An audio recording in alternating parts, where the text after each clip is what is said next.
Your voice is your influence. And in whatever setting that you might have to use that, learn, practice, use those skills in such a way to make you that much more effective as a communicator. And watch what will happen to your career projection. When you combine your technical skills with those type of skills, watch what happens. Hello, everybody. Welcome to another episode of the Audit Podcast. I'm your host, Trent Russell, and today on the show we have Rob Clark Jr.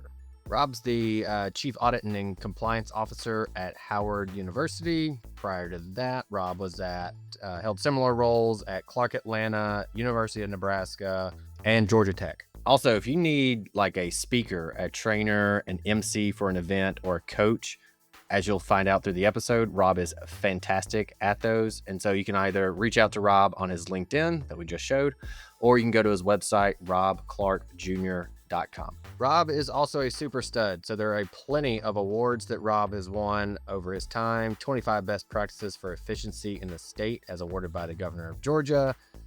Professional Contributions Award from ACUA. That's the Association of College and University Auditors.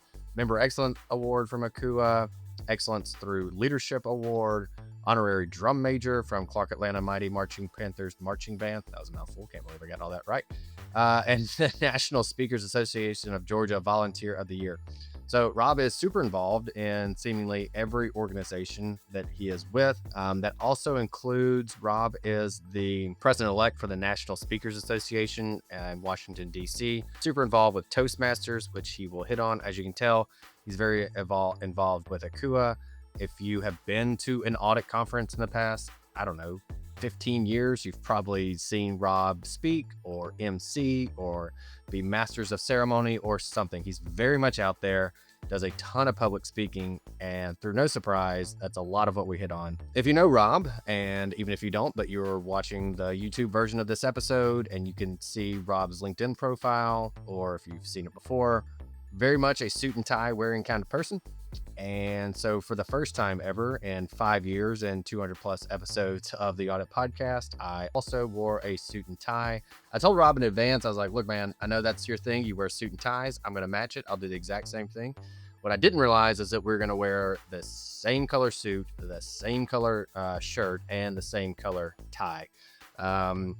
With that said, Rob pulled it off significantly better than I did. So I say that for two reasons. One, you can go check that out on YouTube where we post the full videos now. And two, also on YouTube is towards the end, Rob makes reference to this visual that he likes to use when he talks to new hires, including board members, management, executives, etc. That he likes to use to kind of explain internal audit. And I think it's a really good way of telling a story that sticks with people. And so please go check that out. Also, you can get your own or build your own version of what Rob showed as well. I think it's a nice touch. After that intro, it's probably no surprise what we're talking about. Communication, largely through speaking. That's what we do a lot of our communication through. And so that's where we stick to a lot. Again, Rob is like a legit professional at this through his Toastmasters affiliation, National Speaker Association affiliation. Everything he does there, he is very, very much a pro. I just kind of hit the record button and thank God that I have someone who's very good at editing all this stuff. And so she makes me sound significantly better than what I actually am. Rob is just like a pro with anything that you give him. So we wanted to understand a little bit about how Rob is able to do that. So he talks about the importance of communication, what's holding people back from it. This isn't a surprise. Like, I feel like for the most part, you're going to hear this and go, yep, I know communication, that's important. AI stuff's cool. Analytics, technical, that's great. But to really make an impact, it's got to be on communication. How many people actually practice that though? And that's really what we wanted to kind of get at. How can they practice that as well? So there's different ways that you can do that. And then probably one of the best overall nuggets that we've had on the show is how Rob prepares for any big meeting, webinar, public speaking event, and his protocol for exactly how he does that. And it is something that I have started to implement and will continue to implement, and I cannot recommend it enough. You got a big meeting and you know you need to crush it. This is a really, really good way to do that. With that said, here we go. So either internet browsing history or ChatGPT, Copilot, any of those kind of LLM type tools that you use. What have you been looking at lately? Tell us a little bit about Rob. What have I been looking at lately? Well, right now I'm going to be doing a keynote speech for a group of a couple hundred lawyers at Arrowhead Stadium in Kansas City next month. And the topic is going to be on AI ethics and cybersecurity. So right now I've been doing a deep dive on trying to understand more about what the specific issues are that lawyers are facing and having an opportunity to dive into that. So, it's another group, auditors, lawyers, people that eat lunch alone a lot. So I'm looking forward to spending that time with them. Actually, that's your niche. Hey, if you eat lunch alone, I can help. That's right. Exactly. It's not a bad tagline. Um, what have you come across that you thought was interesting? I think, and they'll probably know this, the lawyers especially, but like it's one of the more infamous cases now of the lawyer that like ran a bunch of like started talking to Chat GPT and it gave it a bunch of cases and all these precedents and stuff. The lawyer went up there to present those, and then ultimately they're like, literally none of those are real." Exactly. Yeah. There's several cases of that. And that's one of the things that I know that some of my colleagues in the general counsel's office have concerns about all the time. And we talk about the use of AI and how we can use that to create operational efficiency, but it we have to be verifying the accuracy of the information. So talking with some of them, well, we use the tool, but quite frankly, it takes me just as much time to go and verify that what they are saying, what ChatGPT is saying, is accurate, and then also the issues associated with making sure that it's walled off within the organization so that you're not divulging identifiable personal information as a part of your cases Yeah. out into the language model. So there's all sorts of different challenges faced with that. I think with I guess depending on the size of the firm and kind of their technical expertise, or if they have kind of like an IT group, what we recommend typically is like there's certain models you can just download basically and keep Mhm. them on not necessarily your machine because you got to have a pretty stout machine, but like they can stay on your server. They don't have the internet. You don't have to go use Chat GPT and the stuff that does hit the internet. Um, Exactly. so I found that to be a really good workaround for all the privacy and confidentiality concerns and all that kind of good stuff. So, all right. Anyway, It is, but then you look at, okay, well, if you're looking to try to avail yourself to the knowledge base that is already out there, what are you perhaps not taking into consideration if you're only looking at things within your own yeah, domain? So trying to find the balance there. got it. All right. Outside of that, so I know writing and speaking, especially speaking, I know for sure because I've seen it. And so I can definitely speak to how fantastic of a speaker you are. And the folks who are in the similar circles that you and I are in, are like, dude, Rob's the best, like the best. Oh, you've been Like, talking to my mom? yeah, that's what I meant. Yeah. Yeah, I've been texting her. she's kind of like Yeah, that. yeah. But writing and speaking, and especially, maybe it's a good segue because we're talking AI, and there's still going to be this huge, massive push for everyone AI, AI, AI, AI. I actually thought earlier if I was running an audit department and I was thinking about vision statement, I think it would just be AI, AI, AI, or maybe a mission. Like that's it. It would just be that repeated 3 times. And I go, that's what we're going to do. Go do that. Obviously, the soft skills are still going to be critically important, and I would probably say working on those and developing those even more so as we rely on AI for some of this stuff. But anyway, with all that said, to try to set this up, why is writing and speaking? Why is that so much more important than the technical skills that we seemingly spend more time on? We do more certifications around the technical skill, and technical can mean not necessarily IT, but the technical type work that is done. Like, why is writing and the communication speaking aspect so much more important than that? That's a great question, and I think I'd probably modify the question to not say it's more important, but equally important. And I think having spent over 3 decades in the audit and compliance space, and having sat in board meetings, and not only presenting to the boards myself, but sitting in and listening to all of the other presentations that other executives are presenting to the executive leadership and to the board, it just becomes so clearly evident that there's a gap in the communication skills. Watching and just seeing the body language of the people in leadership in the board as they're trying to figure out, what am I supposed to do with this information? And what I have seen, uh, God bless my audit colleagues, and so I am one of you. Okay, so I'm not talking.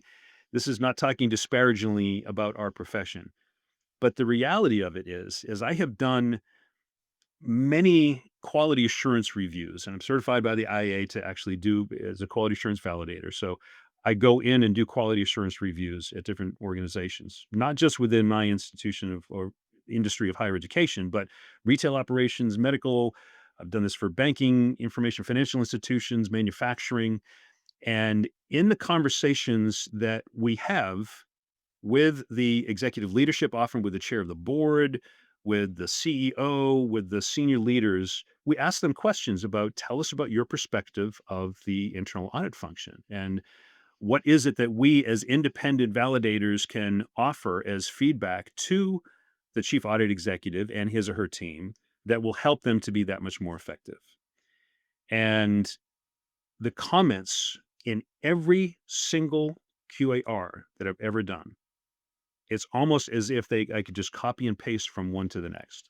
And the comments go something like this: "Well, they're very detail oriented. They're very thorough. They do excellent work.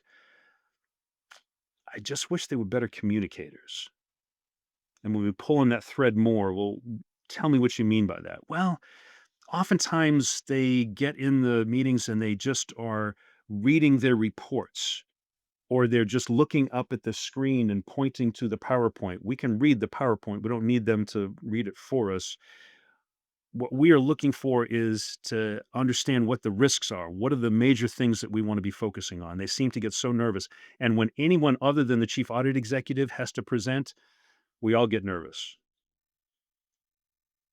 We, the board, the executive leadership, the CEO, the executive staff. And I've heard that from every single review. And what that tells us is that they recognize that we have good technical skills. So the things that you mentioned earlier in terms of our education, our degrees, our certifications, all of those things.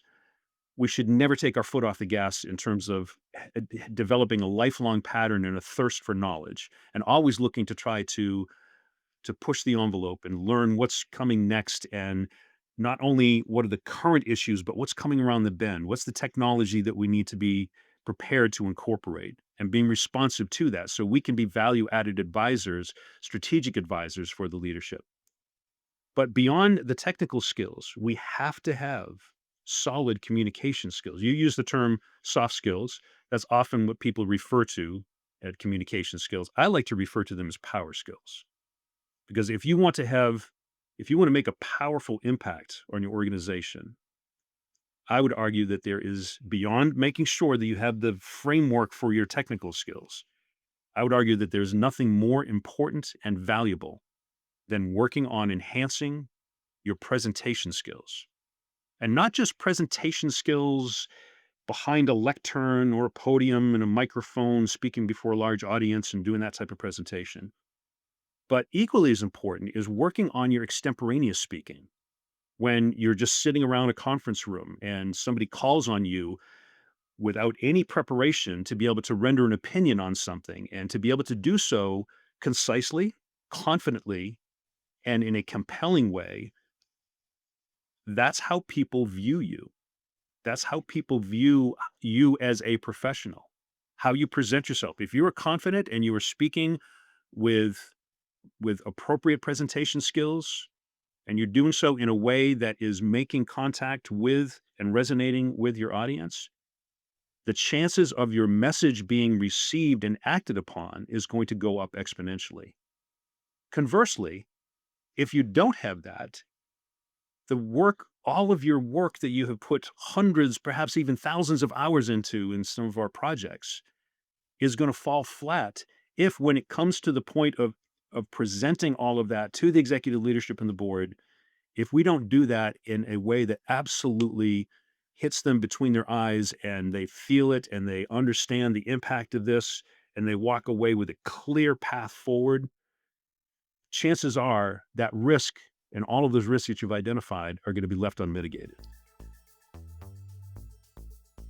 Hey, everybody, we're going to take a quick break from our guests. And if you need to get analytics or AI actually working in your internal audit department, or if you already have some of it, you feel like you're not really getting exactly what you need out of it, you know there's more, and you're not getting that, go to the show notes, look for the Green Skies Analytics link, click it. On the website, there'll be other links that you can click that'll take you directly to a calendar to schedule time. It's literally 3 clicks to get the time scheduled, to get it figured out. All right, back to the show.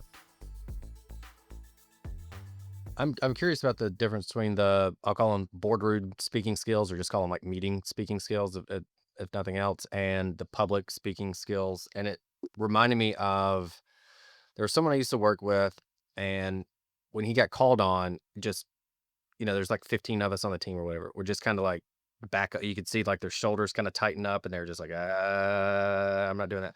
But I distinctly remember one time a question was asked to them. They didn't really answer it, just kind of like, I don't know, like whatever you all want to do. And then afterwards, it was almost like we were all leaving the meeting, and I was next to that person, and they were like, what we should do, da, da, da, da, da, da, da," and went on. I was like, that yeah, we should. Why didn't you say that earlier? And whether it's confidence or whatever, but what is the, maybe the, I always like to do like a 80/20 type of thing. What is the 80/20 for like those types of conversations? Is it just like, hey, pull your, like lift your chin up, you'll feel more confident. Look the person in the eye, or look at, in the forehead, or like what's like one practical thing that someone could do and go, when you get, because I've felt that too, especially if it's something I don't feel great answering, or I feel like I don't have the best answer and I get called on, I'm just kind of like, I don't know. And I kind of start looking around until something eventually pops in my head. But what advice would you give to someone in that position? Do you? That's a great question, and I wish that there were a simple silver bullet to just pull out that card in those moments and say, "Okay, what did Rob say I'm supposed to do?" Because quite frankly, it's a skill, and like any skill, you just have to develop it and practice it, but it can be learned. And if people are watching this and they're thinking, "Well, Rob, I'm an introvert, so that's really not me." Some of the best public speakers that I know are fiercely introverted, but they have learned and practiced the skill of being able to present and to do so in a way that resonates. It's a skill. No, it's a skill, and I the very first thing that I could say is that whenever you are speaking and you are asked to speak and present on something, recognize that you at that moment are the world's foremost authority on what it is that you are going to say. Not necessarily on the subject matter, there might be other subject matter experts, but on what you are going to say and your opinion, there is no one else on the planet that is going to be able to do it exactly like you. There's no one else who has the unique perspective that you do. So go in with a sense of confidence that what I have to offer is of value. And that confidence about the message that you have itself will eventually translate into the confidence with which you communicate that. Now, how do you develop those skills? Let's talk about that because I think a lot of folks. I do private coaching. I have many coaching clients that I have CEOs. I have a lot of folks in the audit industry that are looking to try to advance and get to the next level, and they recognize that this is something that they need to work on. And so, in my with my coaching clients, I bring them through a program of how you can we take an example of something that they're going to be presenting. Maybe it's the results of an audit, and we begin to actually work through that and practice what it is going to be like actually speaking in front of a group, whether you're standing in front of a group or you're just sitting around a conference table, or even doing so as we're doing virtually, doing on Teams or Zoom. And when we practice these things, and there are methodologies and skills that you can learn and practice. And it's so fun to watch people's confidence grow over the weeks that we work together. And then by the time that they get to that, they knock it out of the park and people are coming up to them saying, "Who are you? Where did you come up with that?" It's a skill and you just need to have a plan to do so. Excellent. I found for me, I think when I was in college, maybe, and we were working on these like projects or something, I didn't want to get called on. And so if there was the open, like, hey, there's 10 people on the team, they'd throw out a question. I realized I was like, if I'm the first person to answer, it doesn't even matter if it's a good answer or not. As long as I'm the first person, they're not gonna then go, like somebody else will, add on and come back and go, Trent, what do you think? Like they don't do that. So I always found, and it really just helped, I don't, for some reason, calm my nerves also to know going in, like, I'm going to answer this question. I don't care what it is. I'm going to throw my hand up and say something and then I'll be done. And it also helps just in general, especially if I've been in like in like a boardroom setting and 40 minutes had gone by and I hadn't said a word. And it's just like, I got to say something at some point. Like, I can't just sit here the entire time. I got to say something. So I've always found as soon as I can hear anything that I can offer any kind of guidance on, literally anything of any minimal value, as soon as that pops up, I go, hey, here's my thought real quick. And then after that, I'm like, okay, I'm good. I got it out there. And it helps me kind of relax into the environment a little bit more. So I've found that works pretty well for me. But certainly, if I took the training from you, I'm sure I would learn significantly more and tactful ways to go about doing that. Well, I like your creativity with that, and what you're displaying is something that you use to instill more confidence in yourself, and that kind of breaks the ice. There are all sorts of different creative ways of being able to do that, and quite frankly, one that a lot of people don't really think of, and they don't think is really appropriate in the business environment is breaking the ice with humor. And that is something that is obviously a skill. You can't, I'm not talking about, telling stupid dad jokes or certainly staying away from political humor or things like that. But being able to identify the funny and to be able to make reference to it where people then chuckle, there is nothing that breaks the ice more than being able to make people smile or laugh. We did a full And episode with, he was voted America's funniest accountant years ago. Michael Lynn's his name, if anyone wants uh-huh. to dig it up. And it was basically that. It was like, how do you find humor in things? Like, how do you, and he was like, you don't have to like crack these hilarious jokes, but humor is a little bit different. You kind of, smile as opposed to, gut wrenching laugh, things like that. Um, his were borderline inappropriate. It's like 1 or 2 are just like, "I don't know if I would say that, but you got away with it, so good for you." But, so if anybody's interested, they would take a little bit deeper dive on the humor aspect of that and how you can make it work. Go check out Michael's episode. It was very entertaining, if nothing else. I love it. Yeah. That's why I took a stand-up comedy class Mhm. and have taken multiple classes and taken improv classes and have done open mic nights and have spoken and actually have been a headliner in a comedy show. Nice. I've actually worked on that. Why? Because I recognize that as an important skill. I'm not looking to go on the stand-up comedy circuit. I'd starve. I'm not that funny. But but I can, and I have learned to be able to inject comedic timing into things.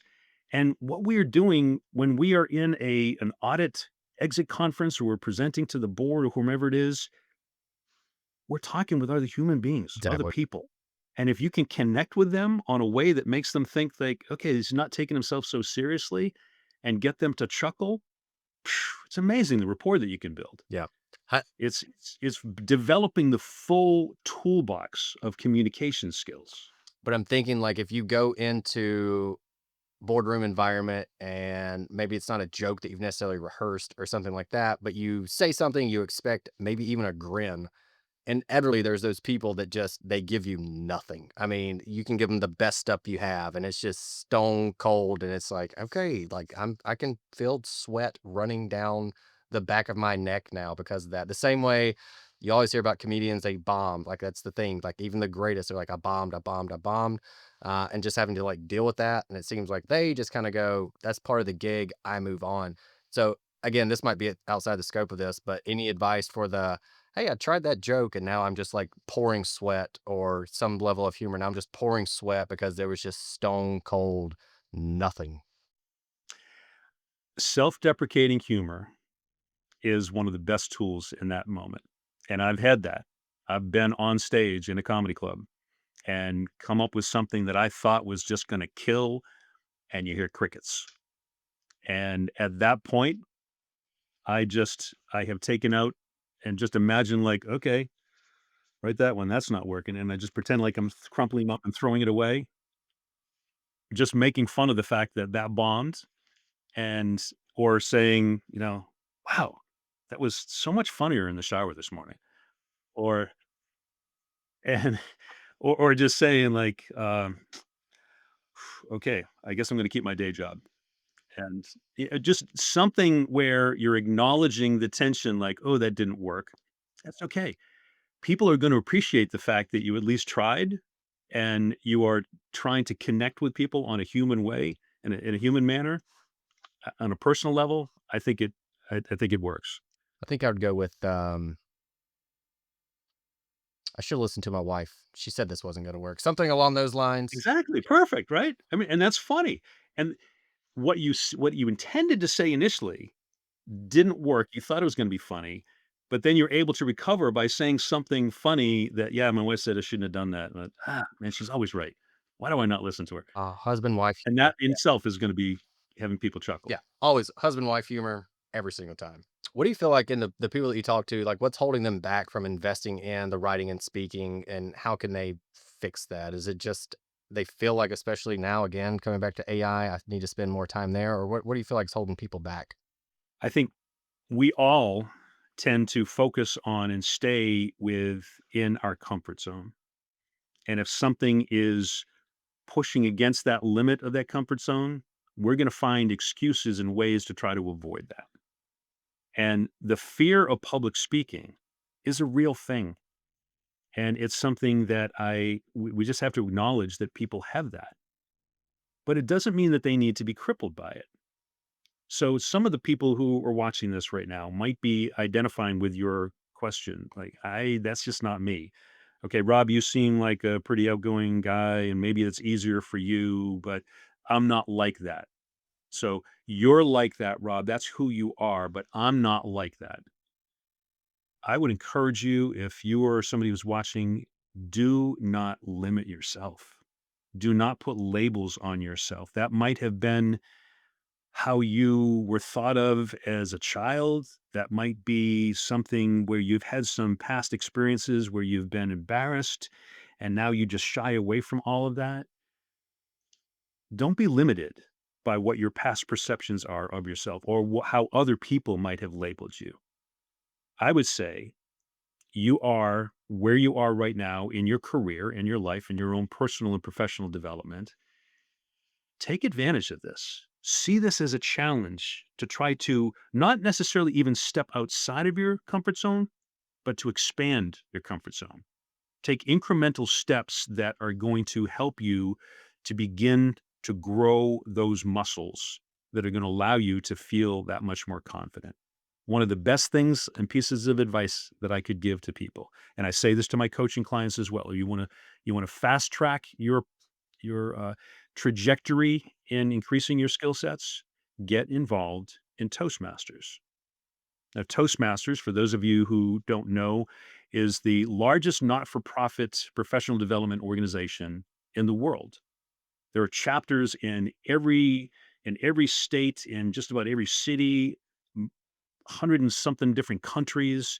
And what it does, it's an organization that actually helps you to work on your presentation skills, where you're able to get feedback from people who are just like you, who are going along this journey, just trying to better themselves and increase their skill sets. It's a phenomenal thing. And it's one of the most important things that I have done in my career projection and is something that I require as a part of every one of the members of my team.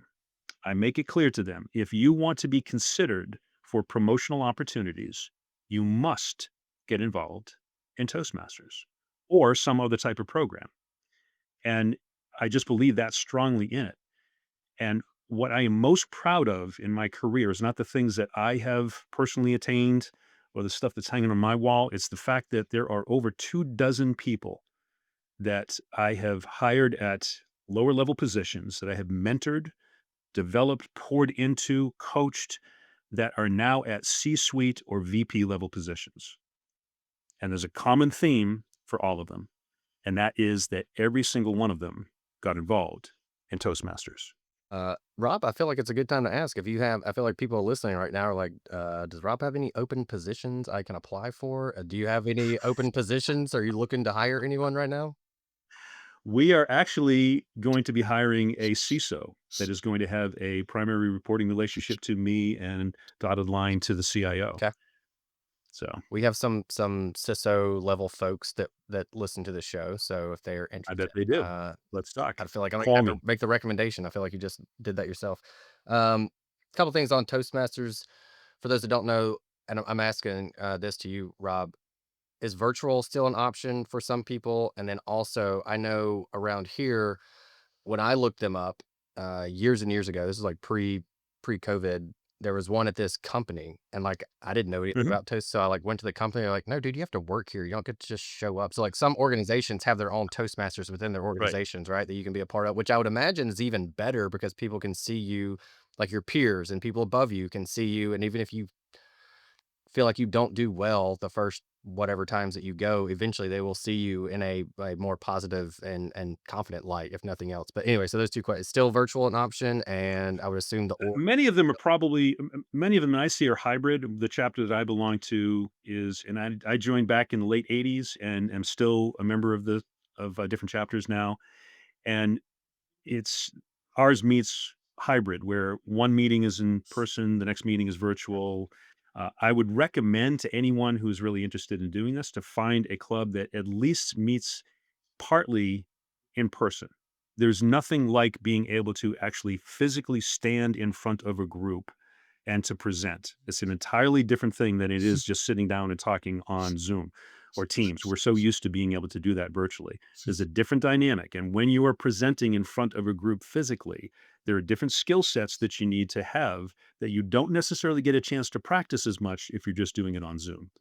So toastmasters.org is the website.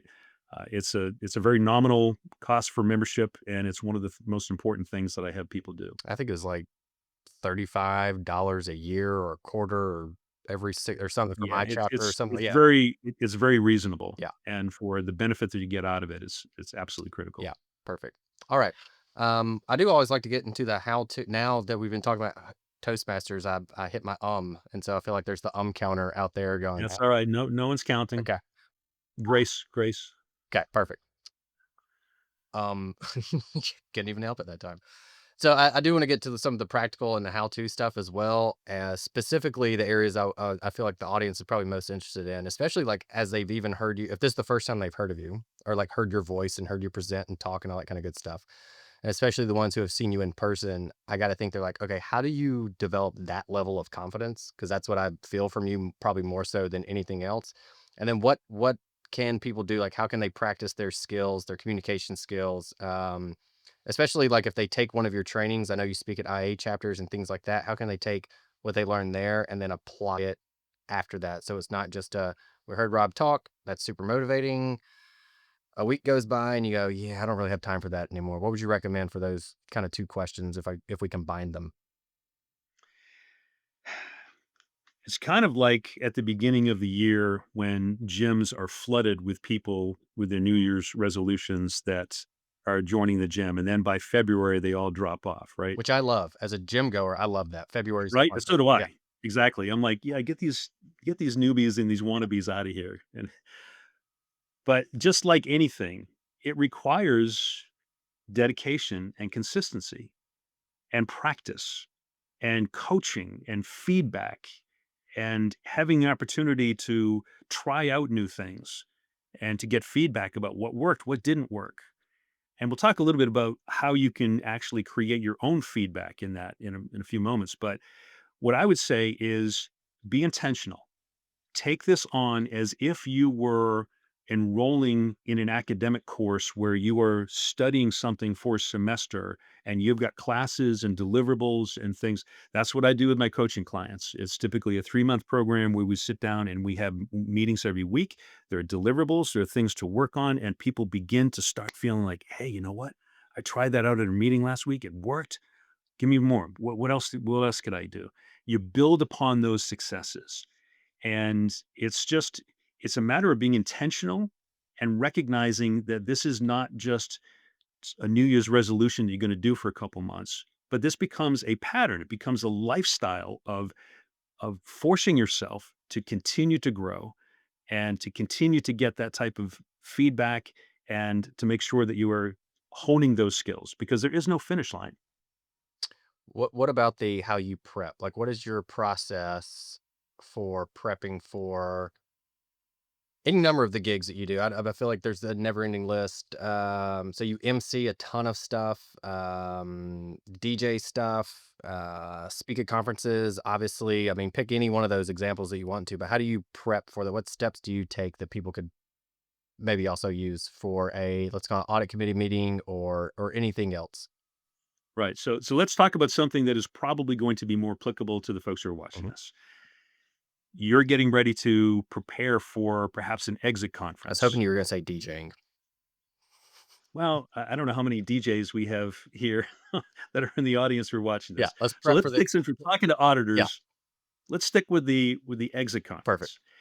You know what it is that you want to try to cover. You've got the results of all of your reviews. You've done the field work, you've done all the prep, you've done all of the analysis, and you've gone through the process. You're now ready to present a draft report. You're going to have an exit conference. Use that as a time to practice. And here's how I practice for that. And I do this to this day. I set up a camera, or, I mean, you can just take out and use your cell phone. Prop it up. You don't need to have, you don't even need to have a fancy tripod. Stick it up on, on a book or something, and just record yourself as if you were giving it live. You're not reading from your notes. You're referring to your notes, but you're making eye contact with your camera, with the lens, just as I am right now. You're imagining that you're sitting in that room. If you're going to be meeting virtually, then practice on not just looking down at your notes, but practice being able to communicate and look directly at the camera so people feel like you're looking at them. If you're going to be meeting in person, be intentional about trying to imagine yourself in the room where you're looking at each part of the room, people sitting around a conference table, if it's in a larger room. Some of our exit conferences for our state institutions might be televised, and you might have cameras. Make contact with those who are watching virtually, and and go through it, not just reading through, okay, then I'm going to talk about this, but do it live. Do it as if you know the people that are going to be in that room. Imagine how you would speak to them in a way that is going to connect with them. Do it live, full out. Do Put it in a closed room, do it in your closet, do it someplace if you are embarrassed about having people hear you. First of all, get over it. Mm. Really, everyone's cheering you on. No one wants a speaker to fail. A Everyone really wants good somebody point. to Yeah, succeed. that's a really good point. I think that's good. A good mindset to take into those. Nobody wants you to fail. I think that's good. Nobody wants you to Yeah. fail. So go into that and and record it going full out. Then what I do is I use that recording in three ways. The first is that I go back and I just watch it with the sound off. I watch it and then ask myself the question, did I seem to be interested enough in what I was saying? Was I conveying that with confidence? How was my body language? How was my posture? What was I doing with my hands? A lot of people like, what do I do with my hands? I don't know what to do with them, right? Just are your gestures natural? Are they complementing what you're doing? Or are you using the same gesture over and over again? And you're like, oh my gosh, I didn't realize I did that. That's annoying. I need to stop doing that. You don't know unless you see yourself. So I make edits on that. I make notes of that. The second way that I use that recording is I listen to it with the video off. I put the phone down, the face down, and I just listen. And I listen for a variety of different things. I listen for my pace. I listen for the vocal variety. What do we mean by vocal variety? Using pitch and tone and inflection. So many times, what I see and hear in the boardrooms when people are presenting, they get nervous and they just go into reading, and then they're talking, and every sentence sounds like this, and then and it blends on. And people, I look around the room and I see board members who are looking to stick pencils in their ears to stop the bleeding because they're like, please. I mean, come on, really? Or if people end every sentence as if it were a question, how annoying is that? Listen for that stuff. Critique yourself. The other thing to do is to listen for the filler words or the filler phrases or noises, the ums, the ahs, the likes, right? So things that we use that demonstrate that we are using it as a crutch because we don't know what to say next and we don't want people to stop paying attention to us. So we're trying to figure out what we're going to say next. Those are taking away from your credibility. It is something that you can practice and embrace the pause. Nothing gets people's attention more than a pause. So if you say replace the crutch word with a pause, basically. With an intentional pause, think about what the next thing is you want to say as opposed to filling that with a it takes discipline and it takes being able to actually listen to yourself. And that's one of the things if you're a part of a Toastmasters club, there's somebody who is literally called the counter who takes note of those things. And it is helpful to get that type of feedback because you don't know, you're not able to correct something that you're not aware of. But I use that and then the third way that I use that recording is I go to whether it's Google Docs or use Word, speech. See, I just did an right Yeah. there. Speech to text, where I record it and transcribe exactly what I said, including any filler phrases. And then I'll go back and I'll look at it through the perspective of how can I tighten that? How can I edit that? How can I say that same thing in fewer words? Was that the best way to say that? Were there grammatical errors that I put in that perhaps take away from my credibility? Does that potentially distract somebody from thinking that I'm a credible source if I can't construct a sentence together? And I look at that and I go back and I edit it and I edit it and then I record it again. And then I go back and I do the same thing and I record it again. And I will go through before I present to the audit and legal committee of the board that I do 3 times a year. I will go through my presentation probably a dozen times. And I watch the reactions because you want to read the room. You're not just going through and giving a performance, you're having a conversation. It's about communicating with your audience such that they understand and can absorb the information that you're presenting.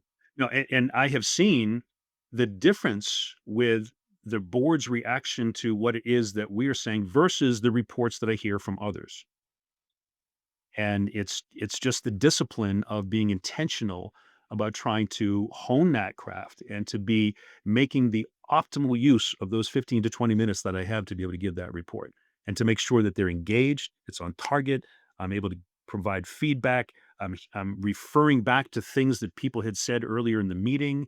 So it's not just all completely rehearsed. I'm being spontaneous to be able to improvise, making note of what other comments that board members have said or the audit client has said in an earlier part of the conversation so that it makes it seem like this is something that is authentic. It's not just some prepared, canned speech. What about for the CAEs, that's, I mean, very practical, tactical, and like even the use case of this is where I should go practice this, right? So like when I talk to the audit committee, I can follow this protocol that Rob just told me about, and that makes sense, and I'll do it 10, 15, 20 times, whatever. But is there an area, because that's the biggest bang for the buck, if I put it that way. That's like one of the most important meetings they're going to have every year, so it makes sense. What about for like a staff or a senior? Would you say like, hey, you should follow that protocol on your client kickoffs or exits? I know you mentioned exit earlier, and this is not even necessarily a public speaking kind of conversation, but maybe if we put it this way, for a senior or a staff, where do you feel like the most important conversations they have in the life cycle of an audit to where they could apply this protocol? I think these are transferable to any of those situations. What I just mentioned about giving a presentation to the audit committee, okay, not everyone who's watching this is going to be in the position where that's going to be a part of their purview or the expectation of the services they deliver. Most likely, you're going to be having to communicate in a staff meeting, or you're having to give a report out to the your audit client as a part of a regular status update in your audit. whatever it is, wherever you are going to be communicating, and even if it's just in your staff meeting, how can you make sure that you are a more effective communicator?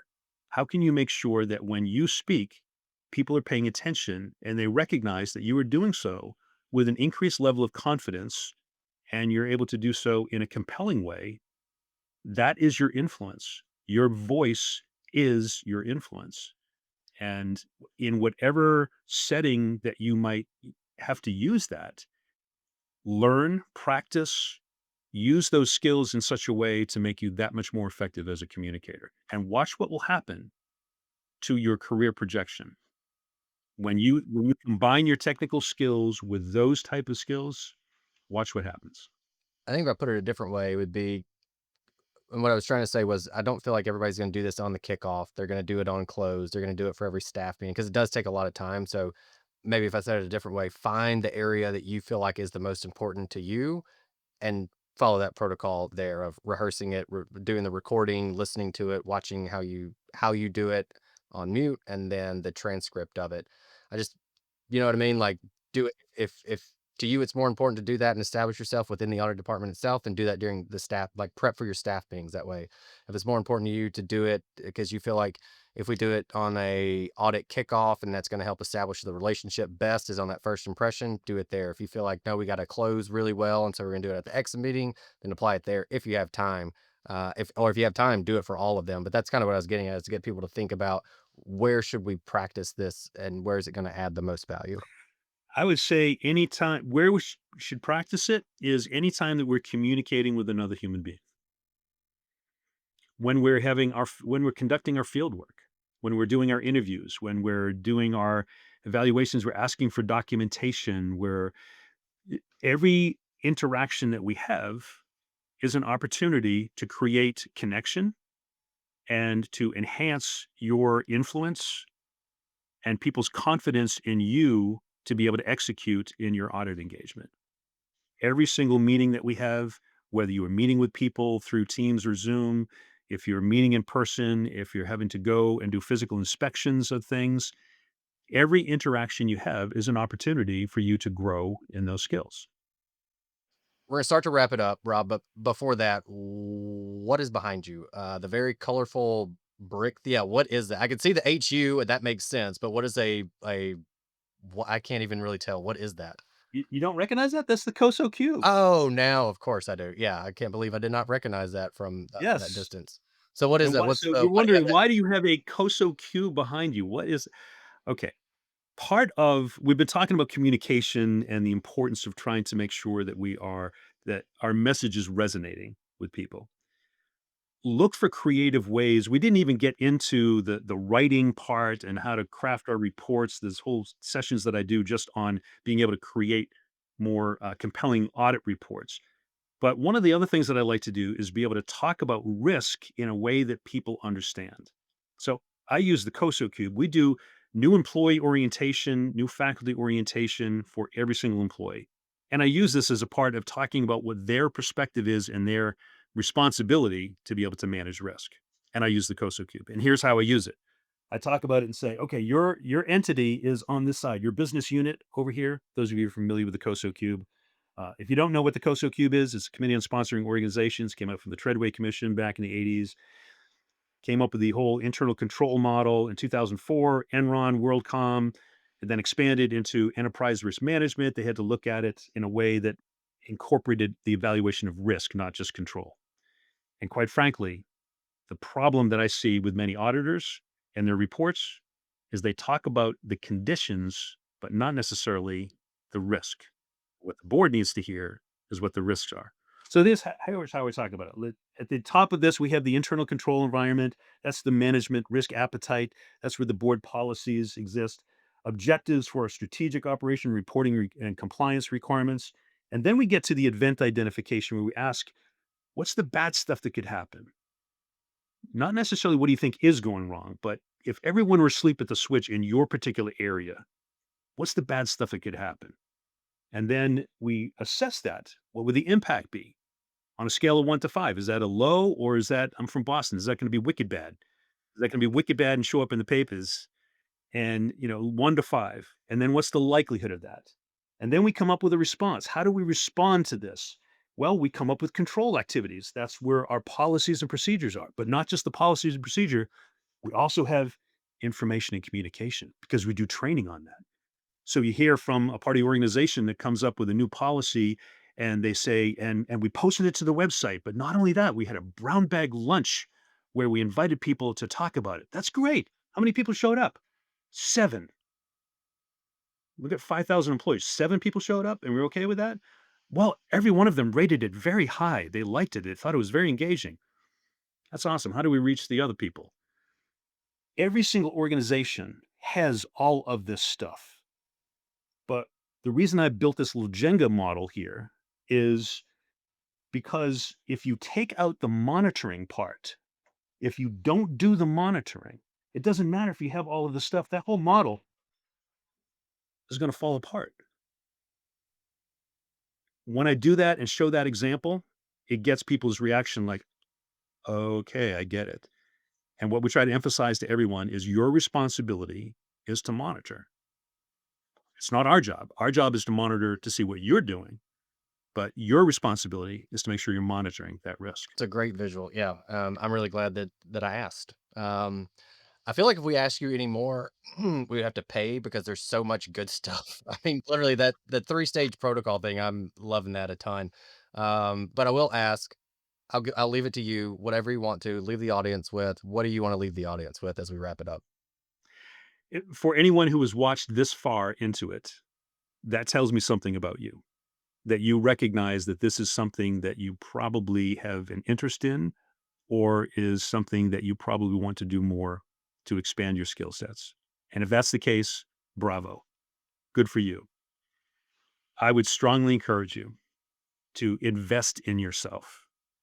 Get a coach. Get yourself involved in a program, whether it's Toastmasters or Dale Carnegie, or there's any number of different programs that do that. Get yourself involved. Practice. Your future self will thank you. Your career future opportunities are likely going to be linked to whether or not you were able to do this successfully and build and enhance those communication skills. And watch what happens, not just in your professional life, watch what happens in your personal life. When you're able to communicate with more confidence, that is going to have an impact into every other part of your life, into every other relationship. I'm not here to give marital advice, but it's going to help your marriage. It's going to help your families. It's going to help you to be a better communicator if you're able to do that in a compelling way. And it's one of the things that I'm having spent as much time as I have in the audit and compliance profession, my heart goes out for, and that's one of the reasons that I'm so passionate about trying to reach out to my audit colleagues to say, you can do this, and your future self will thank you for doing it. Hey everyone, thank you very much for listening to this episode of the Audit Podcast. Whatever platform you're listening on right now, I'm sure there's a subscribe button somewhere, so please hit the subscribe button there. If you're listening through iTunes or Spotify, feel free to go give us that 5-star rating. It only took me about 16 seconds to give myself a 5-star review, and it really helps to get future guests to come on the show, so we'd really appreciate that. Lastly, be sure to check out the show notes and follow us on all our social media channels on Instagram, on LinkedIn, and on TikTok. Also, if interested, please sign up for our weekly newsletter from the Audit Podcast. Thank you all. Have a great one.